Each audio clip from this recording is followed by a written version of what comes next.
Magandang hapon ng Sunday. Welcome sa Lotto Result Today PH.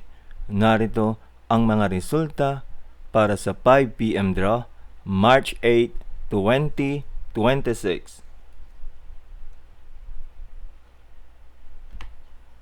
Para sa resulta ng 2D Lotto, 20 at 2.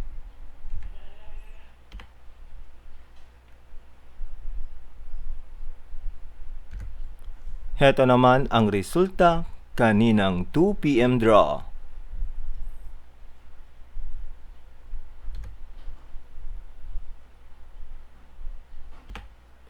Para sa resulta ng 3D Lotto, 9, 2, at 8.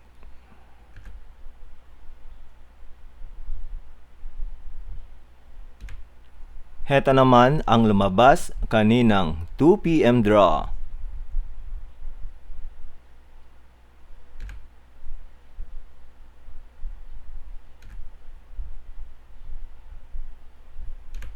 At yan ang mga resulta ngayong 5 p.m. draw. Para lagi kang updated sa mga Lotto draw result, mag-like and subscribe. Maraming salamat sa panonood.